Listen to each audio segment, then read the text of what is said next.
नमस्कार मित्रांनो, आता खूपच मोठा घोणस साप आमच्याकडे आलेला आहे.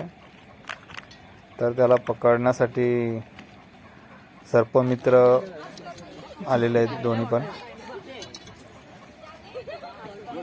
मातीच्या ढिगाऱ्याखाली तो अडकलेला आहे.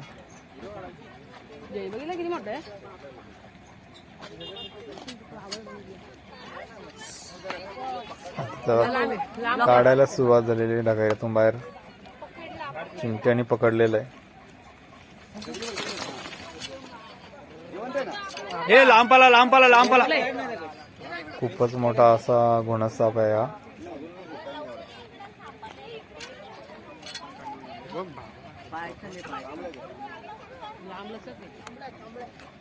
आता त्याला बाहेर काढते बघा. खूपच मोठा असा घोणस साप आहे हा. सगळ्यात विषारी साप, एक नंबर विषारी साप असा आहे तो घोणस जातीचा. सर्पमित्रांनी खूपच चालाकीने त्याला पकडलेला आहे आणि आता त्याला गोणीमध्ये भरले आहे.